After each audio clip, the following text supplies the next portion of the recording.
Huge बिल्कुल ठीक हो गया, पहले से भी बेहतर। उसने फिर रियोमा से कहा, तुमने ड्यूक की पर्सनल बॉडीगार्ड की जान बचाई है, मैं ये एहसान कभी नहीं भूलूंगा। अगर तुम कभी जोआना आओ तो वहां मुझसे जरूर मिलना। उसके बाद उन सब ने गुड बाय कहा और चले गए। एक हफ्ते बाद रियोमा बहुत सरप्राइज था जब हीलर उसके घर वापस आया, और इस बार उसके साथ चांद जैसी खूबसूरत एक लड़की थी, और वो रियोमा की ही उम्र की थी। शुरुआत में सबने खुद को इंट्रोड्यूस करना शुरू किया। सबसे पहले बूढ़े आदमी जमील ने, जो रेन के पिता निकले और किंगडम के फॉर्मर ड्यूक भी।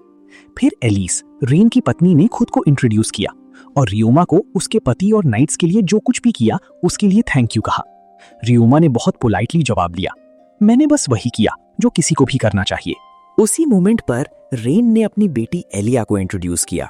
रियोमा का चेहरा शर्म से लाल हो गया क्योंकि उसने पहली बार अपनी उम्र की किसी लड़की को देखा था। उस ऑकवर्ड सिचुएशन से बाहर निकलने का रास्ता ना मिलने पर उसने कहा, मैं आप सबको अच्छे से होस्ट करना चाहता था, लेकिन मेरा घर बहुत सिंपल है और शायद आपके लायक ना हो। जमील हंसा और बोला, ऐसा मत कहो, ये बहुत बड़ी बात है कि हम तुम्हें बिना बताए आ गए। फिर जमील ने रियोमा के आसपास स्लाइम्स को देखा और हैरानी से बोला, ये क्या है? मैंने पहले कभी इतने सारे स्लाइम्स नहीं देखे, तुमने इन सबको टेम कैसे किया? रीन ने भी सरप्राइज्ड होकर पूछा, क्या पिछली बार से इनके नंबर बढ़ गए हैं? रियोमा ने जवाब दिया, हाँ, ये मल्टीप्लाई हो गए हैं, हर एक 2 में डिवाइड हो गया है।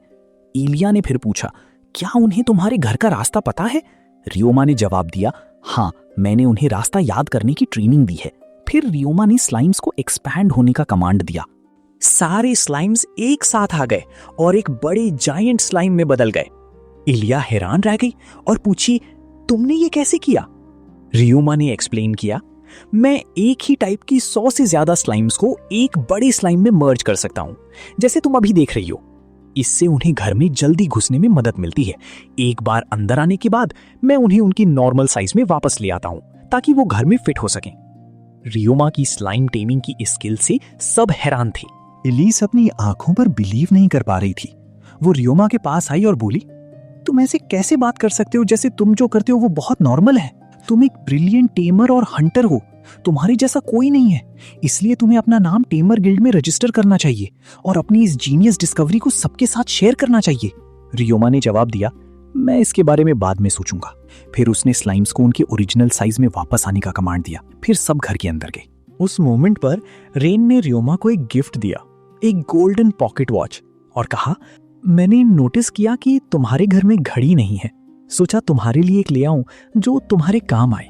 रियोमा ने खुशी खुशी गिफ्ट एक्सेप्ट किया और एक स्माइल के साथ उसे थैंक यू कहा। फिर इलिया ने कहा, बाय द वे, हम यहाँ सिर्फ तुम्हें घड़ी देने नहीं आए हैं, मैं किंगडम की सबसे बड़ी टेमर फैमिलीज में से एक से हूँ और मैं अपना पहला स्लाइम खुद बिना किसी मदद के पकड़ना चाहती हूँ। क्योंकि तुम स्लाइम टेमिंग के एक्सपर्ट हो, मैं चाहती हूँ कि तुम मुझे ऐसी जगह सजेस्ट करो जहाँ स्लाइम्स इकट्ठा होते हो ताकि मैं अपना पहला स्लाइम पकड़ सकूं। रियोमा ने जंगल के हाथ से बने एक मैप पर एक छोटी सी लेक की तरफ इशारा किया और कहा, स्लाइम्स अक्सर यहाँ पानी पीने आते हैं, अगर तुम वहां जाओगी तो तुम पक्का एक को पकड़ लोगी। इलिया ने जवाब दिया, अब मुझे जगह पता है, लेकिन मैंने अभी तक डिसाइड नहीं किया है कि मुझे अपने पहले पेट के लिए कौन सा स्लाइम चाहिए। तुम क्या रेकमेंड करते हो? मैंने तुम्हारा वो व्हाइट स्लाइम पहले कभी नहीं देखा, वो असल में क्या है? रियोमा ने कहा, वो जो ब्राउन स्लाइम्स तुम देख रही हो वो कचरा और वेस्ट खाते हैं। वो गंदी स्मेल वाली किसी भी चीज को हटा देते हैं और उसे खाद में बदल देते हैं, जिसे मैं खेती के लिए यूज करता हूँ। एलिया ने रियोमा की हर बात लिखनी शुरू कर दी ताकि वो भूल ना जाए। उसने उसे बताया कि उसने इस टाइप के स्लाइम के बारे में पहली बार सुना है। फिर रियोमा ने एक व्हाइट स्लाइम उठाया और कहा, इसे क्लीनिंग स्लाइम कहते हैं, ये किसी भी चीज को साफ और डिसइंफेक्ट कर सकता है। उसने एक कपड़ा निकाला और उसे बताया, ये कपड़ा जंगल में एक गॉब्लिन के साथ हुई मेरी फाइट का है, मैंने उसे हरा दिया था। उसने फिर कपड़ा स्लाइम को दिया और कुछ ही मोमेंट्स में स्लाइम ने उसे इतना साफ कर दिया कि वो एकदम नया लग रहा था, दुनिया की किसी भी वॉशिंग मशीन से बेहतर। ये प्रूव करने के लिए कि क्लीनिंग स्लाइम्स तब तक मांस नहीं खाते जब तक उन्हें ऑर्डर ना दिया जाए, रियोमा ने अपना हाथ उसके अंदर डाला और कुछ नहीं हुआ। बहुत एक्साइटमेंट के साथ इलिया ने कहा, मैंने डिसाइड कर लिया है, मेरा पहला स्लाइम ये क्यूट व्हाइट क्लीनिंग स्लाइम हैगा और मैं चाहती हूँ कि तुम मुझे इसे पकड़ना सिखाओ। रियोमा का चेहरा फिर से लाल हो गया और उसने कहा, मैं तुम्हारे जैसी लड़की को स्लाइम पकड़ना नहीं सिखा सकता। वो बहुत शर्मीला था, लेकिन घर के सारे आदमी उसके चारों तरफ आ गए। जब उसने एक्सप्लेन किया कि क्लीनिंग स्लाइम को कैसे पकड़ते हैं, तो उनके चेहरे भी लाल हो गए, सिवाय ह्यूज के, जिसने कहा, ये काम हम पर छोड़ दो जेंटलमैन। फिर वो एलिया और बाकी औरतों की तरफ मुड़ा और बोला, ये बहुत सिंपल है। क्लीनिंग स्लाइम्स को नहाने का पानी बहुत पसंद है। तुम्हें बस इतना करना है एलिया कि नहाओ, यूज किया हुआ पानी इकट्ठा करो, लेक पर जाओ और उसे वहां डाल दो। क्लीनिंग स्लाइम सीधा तुम्हारे पास आ जाएगा और तुम उसे टीम कर लोगी। उस मोमेंट पर ह्यूज के चेहरे पर बहुत जोर का पंच लगा, लेकिन एलिया ने उसके इंस्ट्रक्शंस फॉलो किए, बाहर गई और सक्सेसफुली अपना पहला स्लाइम पकड़ लिया।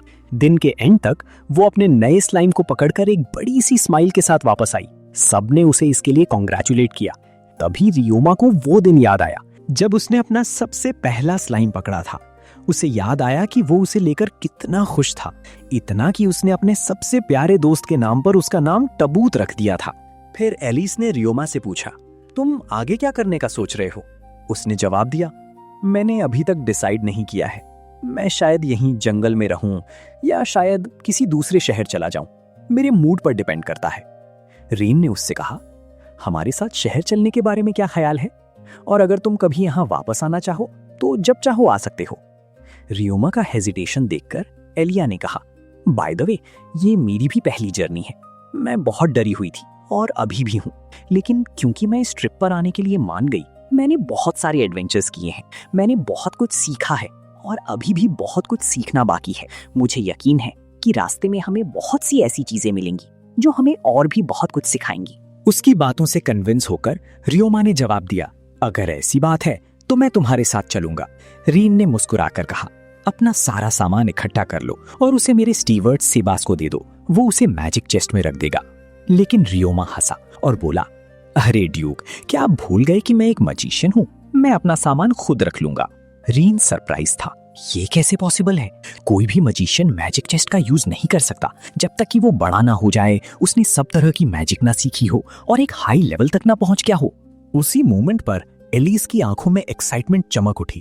अगर तुम कोई नया स्पेल सीखना चाहते हो, उसने रियोमा से कहा, बस मुझे बताओ और मैं अपनी सारी मैजिकल नॉलेज तुम्हारे साथ शेयर करूंगी। इससे पहले कि रियोमा कुछ जवाब दे पाता, एलिया ने बहुत ईगरली कहा, हाँ कहो, हम साथ में सीखेंगे। वो मुस्कुराया और बोला, अगर हम साथ में सीख रहे हैं तो ऑफ कोर्स मैं एक्सेप्ट करूंगा। फिर वो अपना सामान इकट्ठा करने चला गया, सब कुछ अपने मैजिकल चेस्ट में सलीके से रखते हुए, जब तक कि घर पूरी तरह से खाली नहीं हो गया। उसके बाद वो सब बाहर निकले और रियोमा ने प्रोटेक्शन बैरियर स्पेल का यूज करके घर को सील कर दिया। सेबस ने 2 बड़े मैजिकल कैरेजेस बुलवाए जिन्हें घोड़े खींच रहे थे। वो 2 ग्रुप्स में डिवाइड हो गए, रियोमा, एलिया, उसके मम्मी पापा और सेबस एक कैरेज में, जबकि रेन और बाकी लोग दूसरे में। जैसे ही जर्नी शुरू हुई, एलिया रियोमा की तरफ मुड़ी और पूछी, मुझे बताओ प्रिंस, क्या तुम सच में आग, पानी, मिट्टी और हवा के एलिमेंट्स को कंट्रोल कर सकते हो? रियोमा ने बहुत शांति से जवाब दिया, ऑफ कोर्स, मेरी दादी ने मुझे सब तरह की मैजिक सिखाई थी। राइन शॉक्ड था, तुम्हारा मतलब है कि तुम बैरियर मैजिक, टेमिंग मैजिक और चारों एलिमेंटल टाइप्स यूज कर सकते हो? ये इनसेन है। तुम्हारे जैसे लोग बहुत रेयर हैं और मैजिशियंस में उनका स्टेटस बहुत हाई होता है। रियोमा ने जवाब दिया, और आप क्या कहेंगे अगर मैं आपसे कहूं कि मैं हीलिंग मैजिक और एल्केमी भी प्रैक्टिस करता हूं? जमील ने तुरंत उसे वार्निंग दी, एल्केमी वो मैजिक का एक बहुत ही रेयर फॉर्म है। सिर्फ कुछ ही मेजेस इसे यूज कर सकते हैं और जो करते हैं उनमें से ज्यादातर डार्क मेजेस होते हैं। इसकी पावर को देखकर कोई भी बेवकूफी मत करना। रियोमा ने पूरे कॉन्फिडेंस के साथ जवाब दिया, फिक्र मत कीजिए दादाजी, मैं उनके जैसा नहीं हूं। सच कहूं तो मुझे पता भी नहीं था कि एल्केमी इतनी रेयर है, और वैसे भी मैं इसे सिर्फ अच्छे कामों के लिए ही यूज करता हूं। फिर रियोमा ने खुद से सोचा, ये लोग बहुत अजीब हैं। मैं जब भी कोई ऐसा काम बताता हूं जो मैं कर सकता हूं, तो वो ऐसे रिएक्ट करते हैं जैसे वो कोई मिरेकल हो। आई होप यहां से चीजें और अजीब ना हो। चीजें बहुत स्मूथली चल रही थी जब तक कि बारिश शुरू नहीं हुई। सीबस ने अपने मैजिकल चेस्ट से एक ब्लैंकेट निकाला और उसे एलिस को दे दिया। अचानक कैरेज रुक गया। रियोमा बाहर निकला, एक मैजिकल क्लॉक पहने हुए, जिसे उसने खुद बनाया था, टॉक्सिक स्लाइम्स के निकाले हुए एक स्पेशल सब्सटेंस का यूज करके, जिसने क्लॉक को वाटरप्रूफ बना दिया था। जब वो सिचुएशन देखने गया, जमील ने अपनी पत्नी के कान में फुसफुसाया, सोचो, अगर रियोमा वो क्लॉक मॉर्गन ट्रेडिंग कंपनी के मालिक सर्गी को बेच दे तो वो कितना पैसा कमा सकता है। इस बीच रियोमा ने नाइट्स को परेशान देखा। पहाड़ का एक हिस्सा गिर गया था जिससे रास्ता पूरी तरह से ब्लॉक हो गया था। रियोमा आगे बढ़ा और पूरे कॉन्फिडेंस के साथ बोला, ये मुझ पर छोड़ दो। सबसे पहले उसने सबको बारिश से बचाने के लिए उन पर एक प्रोटेक्शन स्पेल कास्ट किया। फिर उसने रास्ते में पड़ी भारी चट्टानों को हटाने के लिए एक बहुत ही पावरफुल स्पेल यूज किया। इसमें पूरी रात लग गई, लेकिन जब उसने काम खत्म किया तो सबने उसे दिल से थैंक यू कहा। उन्होंने अपनी जर्नी कंटिन्यू की और 3 दिन बाद वो जमील शहर पहुंच गए। वहां उन्होंने एक होटल में चेक इन किया। जैसे ही रियोमा अपने कमरे में गया और खिड़की खोली, उसने शहर की मेन स्ट्रीट देखी। हमें तब पता चला कि वो शहर अपनी माइंस के लिए बहुत फेमस है, जहां मजदूर अलग अलग मिनरल्स निकालते हैं। हालांकि रीसेंट टाइम्स में प्रोडक्शन बहुत कम हो गया था, इसीलिए ड्यूक ये देखने आया था कि कौन सी माइंस चालू रहेंगी और कौन सी बंद कर दी जाएंगी। क्योंकि रियोमा के पास आइडेंटिफिकेशन कार्ड नहीं था, ड्यूक और उसकी फैमिली उसे चर्च ले गए ताकि वो एक स्टेटस एलिमेंट ले सके जो एक पर्सनल आईडी की तरह होता है। चर्च पहुंचने पर क्लर्क ने उससे कहा, ये आइटम लो, इसे क्रिस्टल के सामने रखो और क्रिस्टल को टच करो। रियोमा ने वैसा ही किया जैसा उसे बताया गया था। अचानक वो उस जगह ट्रांसपोर्ट हो गया जहां वो उन 3 मेजेस से मिला था जिन्होंने उसे सैलफेल की दुनिया में भेजा था। उन्हें देखकर वो पैनिक हो गया। क्या हो रहा है? क्या मैं फिर से मर गया? वो हंसे और बोले, नहीं नहीं, तुम मरे नहीं हो, हमें बस तुम्हारी याद आ रही थी तो सोचा कि चेक कर लें। फिर उन्होंने कहा, हम इस दुनिया में तुम्हारी प्रोग्रेस देखकर बहुत खुश हैं, स्पेशली जंगल में तुम्हारा घर, लेकिन सबसे बेस्ट पार्ट, बाथरूम हमेशा साफ रहता है। रियोमा हंसा, वेल, इसका क्रेडिट मैं नहीं ले सकता, सारा क्रेडिट क्लीनिंग स्लाइम को जाता है।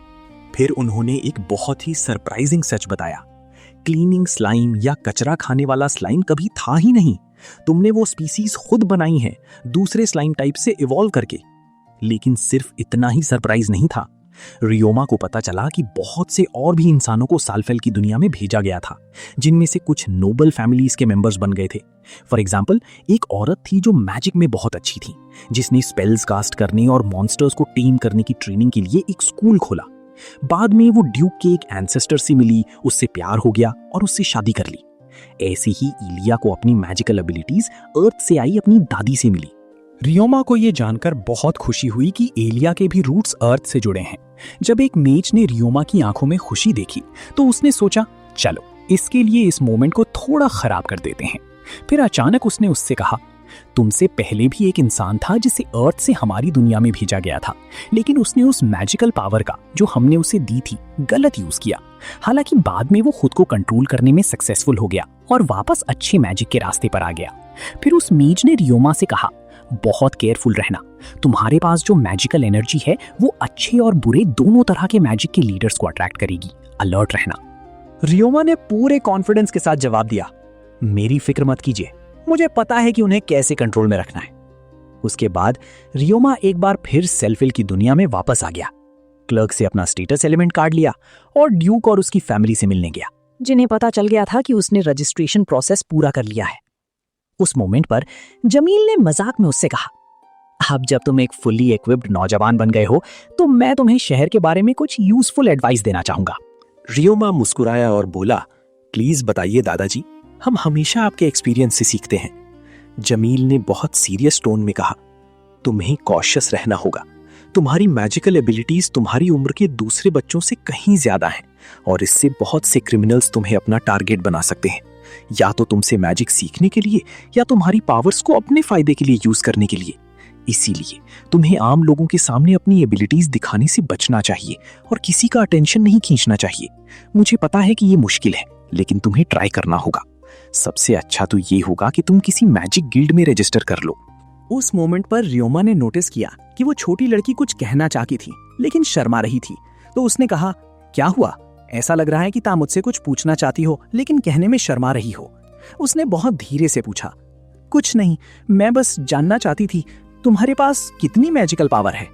उसने जवाब दिया, 1,98,000। वो हैरान रह गई और बोली, क्या तुम सच में इतनी सारी पावर कंट्रोल कर सकते हो? हमारे पास बहुत से ऐसे मेजेस हैं जिनकी मैजिकल एनर्जी इससे बहुत कम है, फिर भी वो अपनी एबिलिटीज को कंट्रोल नहीं कर पाते। उसने उससे पूछा, और तुम तुम्हारे पास कितनी मैजिकल पावर है? उसने जवाब दिया, 2000। और फिर भी मैं इसे कंट्रोल नहीं कर पाती। उसने बहुत प्यार से कहा, कोई बात नहीं, ये सिंपल है। इसे बार बार यूज करने की प्रैक्टिस करो और धीरे धीरे तुम इसे कंट्रोल कर लोगी। वो इस आइडिया से बहुत इंप्रेस हुई और बोली, तुम्हें ये आइडिया कहां से मिला? उसने मजाक में जवाब दिया, यही तो एबिलिटीज का डिफरेंस है माय डियर। उसके बाद वो मैजिक गिल्ड गए, लेकिन गिल्ड ने रियोमा को एक्सेप्ट करने से मना कर दिया, क्योंकि ज्वाइन करने के लिए एक मैजिकल बीस्ट को समन करना और उसे कंट्रोल करना जरूरी था। लेकिन रियोमा के बीस्ट्स तो हमेशा उसके साथ ही रहते थे और उसे उन्हें समन करने की जरूरत ही नहीं पड़ती थी। तो ड्यूक और उसके साथी उसे एडवेंचरर्स गिल्ड ले गए, जहां खुद गिल्ड मास्टर ने रियोमा का टेस्ट लिया। पहले टेस्ट में तीरों से रुकी हुई चीजों को हिट करना था और रियोमा ने हर टारगेट को एक ही बार में हिट कर दिया। गिल्ड मास्टर ने कहा, एक्सीलेंट, अब इसे थोड़ा हार्ड बनाते हैं, मूविंग टारगेट्स के साथ।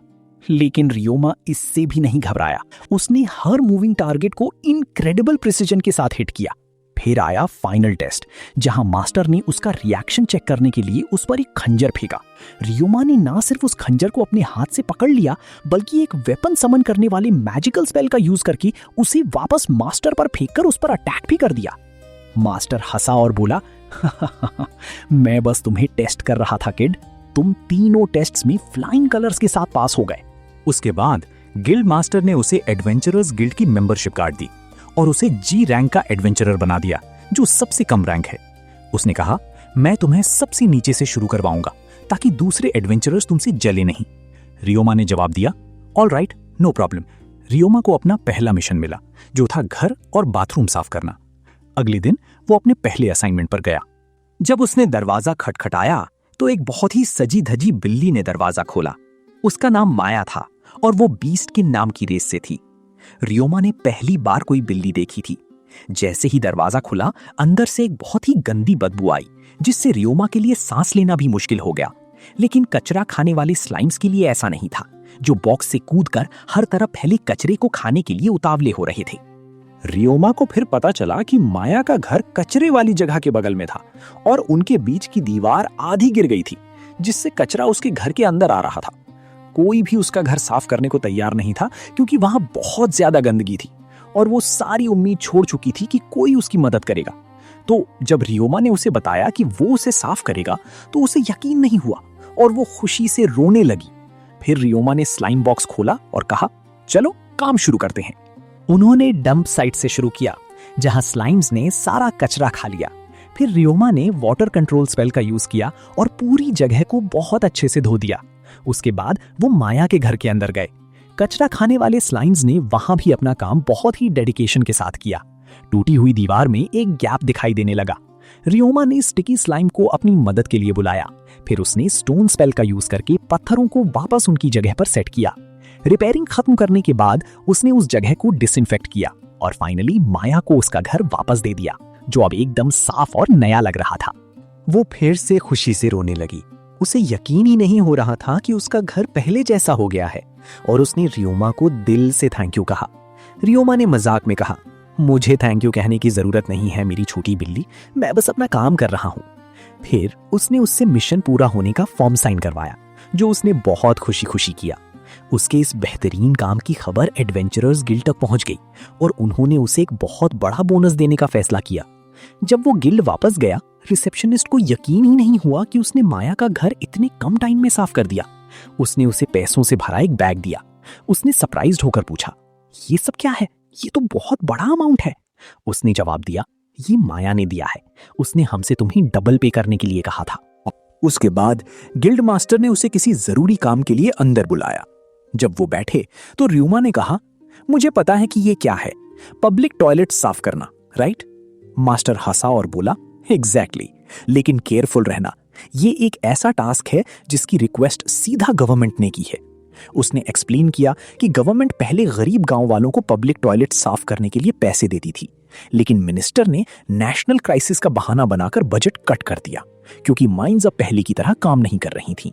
रियोमा ने कहा, मुझे ये पता है, लेकिन गांव वालों के साथ जो हुआ वो अनजस्ट है। मुझे नहीं लगता कि ड्यूक कभी ऐसी किसी चीज के लिए मानेंगे। मैं खुद उन्हें इसके बारे में बताऊंगा। जब वो कासल वापस गया, उसने उन्हें बताया कि क्या हुआ है। ड्यूक को बहुत गुस्सा आया और वो बोला, ऐसा कैसे हो सकता है? मिनिस्ट्री के अंदर जरूर कोई चोरी हो रही है। मैंने कभी भी उन गांव वालों के पैसे नहीं रोके जो पब्लिक टॉयलेट साफ करते हैं। पूरी पेमेंट्स अभी भी जा रही हैं। हमें तुरंत इन्वेस्टिगेशन शुरू करनी चाहिए ताकि हम उस करप्ट मिनिस्टर को पकड़ सकें। उसने फिर रियोमा से कहा कि जब तक ये प्रॉब्लम सॉल्व नहीं हो जाती वो कुछ टाइम के लिए पब्लिक टॉयलेट साफ करने का काम ले ले। रियोमा ऑफ कोर्स मान गया। उसके बाद वो नौजवान पब्लिक टॉयलेट्स के एरिया में गया और जैसे ही उसने पहले बाथरूम का दरवाजा खोला, एक बहुत ही भयानक बदबू ने उसे हिट किया। उसने और स्लाइम्स ने तुरंत सफाई शुरू कर दी क्योंकि स्लाइम्स ने बहुत सारा वेस्ट खा लिया था। हर एक स्लाइम 2 में डिवाइड हो गया, जिससे रियोमा को काम बहुत जल्दी खत्म करने में मदद मिली।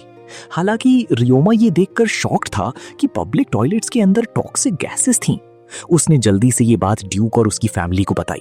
वो सब उसके लिए बहुत परेशान थे, लेकिन उसने उन्हें तसल्ली देते हुए कहा, मेरी बॉडी हर तरह के जहर से इम्यून है, इसीलिए मुझे कोई खतरा नहीं है। लेकिन अगर गांव वाले इन टॉयलेट्स के पास आए तो वो सिर्फ इन गैसों को सूंघने से ही मर सकते हैं। इसीलिए सफाई के टाइम पर हमें इस एरिया को प्रोटेक्ट करने के लिए गार्ड्स चाहिए। ड्यूक ने फिर एडवेंचरर्स के एक ग्रुप को रियोमा के साथ जाने और उसके काम के दौरान रेस्टरूम्स को गार्ड करने की ड्यूटी दी। अगले दिन एडवेंचरर्स रियोमा के साथ गए और जब वो काम कर रहा था, एलिसा नौकरों के साथ उसके लिए खाना और जूस लेकर आई। एडवेंचरर्स ने उन्हें रेस्टरूम्स के अंदर नहीं जाने दिया, तो उन्होंने नौकरों से खाना रियोमा तक पहुंचाने के लिए कहा और सब मान गए। शाम को रियोमा एक छोटे से ब्रेक के लिए बाहर आया, अपना खाना खाया और थोड़ा जूस पिया। सुबह जब एडवेंचरर्स ने उसे थोड़ा रेस्ट करने के लिए कहा तो उसने जवाब दिया, मैं तब तक रेस्ट नहीं करूंगा जब तक मैं काम खत्म नहीं कर लेता। वो सफाई कंटिन्यू करने के लिए वापस अंदर चला गया और एडवेंचरर्स उसकी हिम्मत और ताकत से हैरान रह गए। कुछ टाइम बाद रायोमा ने सारे पब्लिक टॉयलेट्स की सफाई पूरी कर ली। जब वो आखिरी रेस्ट रूम से बाहर निकला, माया ने उसका वेलकम किया और कहा, वेल डन हीरो। फिर वो नौजवान एडवेंचरर्स गिल्ड गया और गिल्ड मास्टर से बोला, मैंने सारे 30 टॉयलेट साफ कर दिए हैं। गिल्ड मास्टर ने बहुत खुश होकर जवाब दिया, वेल डन एडवेंचरर, हमारी तरफ से एक बहुत बड़े रिवॉर्ड का वेट करना। अब घर जाओ और आराम करो, तुम डिजर्व करते हो। अगली सुबह जब रियोमा एडवेंचरर्स गिल्ड से बाहर आ रहा था, उसे अर्थ पर बिताए अपने वो दिन याद आ गए जब वो देर रात तक काम करता था और सुबह घर वापस आकर अपनी माँ को अपना वेट करते हुए पाता था। उस टाइम उसे लगता था कि कोई सच में उसकी और उसकी जिंदगी की परवाह करता है। लेकिन अपनी माँ के गुजर जाने के बाद वो एक खाली घर में वापस आता था और हालांकि शुरू में उसे बहुत बुरा लगता था, धीरे धीरे उसे अकेले रहने की आदत हो गई, दुनिया में किसी का भी ना होना। लेकिन इस बार जब वो ड्यूक के कासल वापस आया, उसने ड्यूक और उसकी पूरी फैमिली को अपना वेट करते हुए पाया, जो ये जानने के लिए बेताब थे कि वो ठीक तो है। रियोमा अपने इमोशंस को नहीं रोक पाया और प्योर खुशी से रोने लगा। उसने उनसे कहा, बहुत टाइम हो गया है जब मुझे आखिरी बार ऐसा लगा था कि मेरे पास एक फैमिली है जो मेरी परवाह करती है। मुझे नहीं पता कि मैं आपको थैंक यू कैसे कहूं। एलिसा धीरे से उसके पास आई और बोली, आज के बाद से तुम्हारे पास एक फैमिली है जो तुमसे प्यार करती है और तुम्हारी फिक्र करती है। किसी चीज की टेंशन मत लो, हम तुम्हारे लिए यहाँ हैं, सब कुछ बिल्कुल ठीक हो जाएगा। अगली सुबह एलिया जल्दी उठ गई और अपनी माँ और नौकरों की मदद से रियोमा के लिए ब्रेकफास्ट बनाने लगी। जब रियोमा ने रॉयल स्टाइल का ब्रेकफास्ट देखा तो उसने पूछा, क्या तुमने ये खुद बनाया है? ह्यूज ने मजाक किया, इसे अपने दिमाग पर हावी मत होने देना, ये बस एक छोटी सी घूस है ताकि तुम उसकी उस बात के लिए मान जाओ जो वो तुमसे पूछने वाली है। रियोमा हंसा और बोला, तुम्हें घूस की जरूरत नहीं है, तुम्हें बस पूछना है। एलिया ने कहा, मुझे यकीन था कि मैंने ब्रेकफास्ट में जो अंडे बनाए हैं वो तुम्हारा दिल जीत लेंगे और तुम्हें मना लेंगे। ह्यूज ने ऐड किया, बेशक तुम्हारी कुकिंग बस इररेसिस्टिबल है। उसे अनसुना करने की एक्टिंग करते हुए एलिया ने कहा, रियोमा, मैं चाहती हूं कि आज तुम मुझे मैजिक सिखाओ। उसने जवाब दिया, बहुत खुशी से। ब्रेकफास्ट के बाद वो सब जंगल के पास एक जगह गए और रियोमा ने उसे डार्क मैजिक, पानी और हवा को कंट्रोल करना सिखाना शुरू किया। शुरू में उसके लिए ये मुश्किल था, लेकिन आखिर में वो भी उसी की तरह मैजिक यूज करने लगी। फिर हीलर रियोमा की तरफ मुड़ा और बोला, मुझे बताओ तुम कॉम्बैट में मैजिक कैसे यूज करते हो? रियोमा ने जवाब दिया, मैं उस एरिया में बहुत स्किल्ड नहीं हूं। हीलर फिर उसे डेमोन्स्ट्रेट करना चाहता था, तो उसने एक फ्लेम एरो स्पेल कास्ट किया और उसे पास की एक पहाड़ पर मारा, जिससे उसका एक हिस्सा टूट गया। रियोमा ने फिर अपना फ्लेम एरो यूज किया और पहाड़ के एक बहुत बड़े हिस्से को चकनाचूर कर दिया। हीलर सरप्राइज्ड होकर हंसा और बोला, ऑल राइट, तुम मुझसे आगे निकल गए हो। कम ऑन, मुझे तुम्हें और भी कुछ सिखाने दो। उसने फिर रियोमा को सिखाना शुरू किया कि कैसे बैटल में पानी, हवा, आग और बर्फ की मैजिक एक साथ यूज करते हैं। और जैसा कि एक्सपेक्टेड था, स्टूडेंट जल्दी ही अपने टीचर से आगे निकल गया। फिर सेबस आगे आया और बोला, अब मेरी बारी है, मैं तुम्हें स्पेशियल मैजिक सिखाऊंगा। उसने कंटिन्यू किया, स्पेशियल मैजिक मेरे दोस्त एक मजिशियन को 1 सेकंड से भी कम टाइम में एक जगह से दूसरी जगह टेलीपोर्ट करने की एबिलिटी देती है। रियोमा ने जवाब दिया, ओह कम ऑन। और अचानक वो जहां खड़ा था वहां से गायब हो गया और इनक्रेडिबल स्पीड के साथ पास की एक जगह पर वापस आ गया। सेबस हैरानी से बोला, एक्सीलेंट, अब मैं चाहता हूं कि तुम उस दूर वाले पहाड़ तक टेलीपोर्ट करो। रियोमा ने पूछा, मैं वो कैसे करूं? सेबस ने जवाब दिया, ये सिंपल है, बस उस एग्जैक्ट पॉइंट पर फोकस करो जहां तुम जाना चाहते हो। ये तुम्हारे सोचने से भी ज्यादा आसान है। रियोमा ने इंस्ट्रक्शंस फॉलो किए और सक्सेसफुली कुछ ही सेकंड्स में पहाड़ की चोटी पर टेलीपोर्ट हो गया। उसी मोमेंट पर सेबस उसके पास आ गया और बोला, वेल डन हीरो, तुमने ये बहुत जल्दी सीख लिया। अब मैं तुम्हें सिखाऊंगा कि जिंदा चीजों को एक जगह से दूसरी जगह टेलीपोर्ट करने के लिए स्पेशियल मैजिक का यूज कैसे करते हैं। उस मोमेंट पर सेबास ने स्पेटियल मैजिक का यूज करके एक ऐसा पोर्टल खोला जो जिंदा चीजों को एक जगह से दूसरी जगह ट्रांसफर कर सकता था। फिर उसने रियोमा को सिखाना शुरू किया कि खुद ऐसा पोर्टल कैसे खोलते हैं। रियोमा बार बार ट्राई करता रहा जब तक कि वो फाइनली सक्सेसफुल नहीं हो गया और उसे बहुत ज्यादा खुशी फील हुई। ये स्पेटियल रिफ्ट उसे स्लाइम्स को एक जगह से दूसरी जगह ले जाने में मदद करेगा, वो भी उन्हें बॉक्स में पैक किए और अपनी पीठ पर उठाए बिना। अगले दिन रियोमा का मॉन्स्टर कॉम्बैट लेसन था। वो ट्रेनिंग शुरू करने के लिए इलिया और नाइट्स के साथ एक बहुत ही फेमस माइन के एंट्रेंस पर गया। इलिया थोड़ी नर्वस लग रही थी क्योंकि ये उसका पहली बार था जब वो रियल मॉन्स्टर्स से फाइट करने वाली थी। ड्यूक और उसके दादाजी ने उसे इनकरेज किया और तसल्ली दी। वो सब माइन के अंदर गए और थोड़ा अंदर चलने के बाद स्काउटिंग नाइट्स में से एक ने कहा, वेट, पास में एक मॉन्स्टर है। सब रुक गए और अचानक एक मैंटिस मॉन्स्टर सामने आ गया। उसने एक्सप्लेन किया कि ये क्रीचर बहुत डेंजरस है क्योंकि ये कभी अकेला नहीं रहता। माइन के अंदर पास में ही इसके जैसे कम से कम 30 और क्रीचर्स होंगे। लेकिन इलिया ने अपनी हिम्मत जुटाई और बहुत फॉर्मली बोली, इसे मुझ पर छोड़ दो। उसने उस पर एक फायर एरो चलाया, लेकिन उसका कोई असर नहीं हुआ। फिर उसने सीधे उसके सिर पर एक और तीर मारा और इस बार उसने उसे गिरा दिया। सबने उसकी बहादुरी की तारीफ की। जल्दी ही और भी मॉन्स्टर्स आ गए और रियोमा ने एक ही स्ट्राइक से उन सब को खत्म कर दिया। फिर उसके गार्बेज स्लाइम्स ने गिरे हुए मॉन्स्टर्स की बॉडीज को खा लिया। उस मोमेंट पर एलिया को एक मेटालिक स्लाइम दिखा। उसने आइस स्पेल का यूज करके उसे ट्रैप किया और फिर फन और गेम्स के थ्रू मैजिक कंट्रोल करना सिखाने के लिए एक थैंक यू गिफ्ट के तौर पर उसे रियोमा को दे दिया। जब वो माइन से बाहर निकले, ड्यूक और दादाजी ने इलिया को उसका पहला मॉन्स्टर पकड़ने के लिए कॉन्ग्रेचुलेट किया। इस बीच रियोमा ने माइन के एंट्रेंस के पास रेत में एक लाल चमक देखी। एल्केमी मैजिक का यूज करके उसने रेत से मेटल एक्सट्रैक्ट किया, जिससे एक बहुत ही स्टनिंग आयरन इंगट बाहर आया। उसके आसपास के सब लोग इंप्रेस रह गए। उन्होंने मर्चेंट सर्गे को इसे चेक करने के लिए बुलाया। इंगट को देखकर सर्गी हैरानी से बोला, माय गुडनेस, मैंने पहले कभी इतना खूबसूरत इंगट नहीं देखा। जिसने भी इसे बनाया है वो पक्का एक बहुत ही स्किल्ड एल्केमिस्ट होगा। जमील ने एक स्माइल के साथ जवाब दिया, सच में ये रियोमा ने बनाया है, वो नौजवान जो तुम्हारे सामने खड़ा है। सर्गे ने कहा, मैं इसे खरीदना चाहूंगा, अपनी कीमत बताओ। जमील ने बहुत प्यार से जवाब दिया, हम इसे बेचने के लिए तैयार हैं और इससे मिलने वाले सारे पैसे रियोमा को जाएंगे। हमें पैसों की जरूरत नहीं है। रियोमा को यकीन ही नहीं हो रहा था। वो बहुत खुश था। फिर ड्यूक सर्गे की तरफ मुड़ा और उसे वार्निंग दी, किसी को मत बताना कि इस इंगट को बनाने वाला एल्केमिस्ट एक 11 साल का लड़का है। कोई उसे किडनैप करने की कोशिश कर सकता है। सर्गे ने जल्दी से सिर हिलाया और कहा, मेरा प्रॉमिस है। अगले दिन रियोमा ने एडवेंचरर्स गिल्ड के हेड और कई मेंबर्स के साथ एक मीटिंग अटेंड की। गिल्ड मास्टर ने उन्हें बताया कि नेशनल ट्रेजरी से चोरी करने वाले सब लोगों को निकाल दिया गया है और अरेस्ट कर लिया गया है।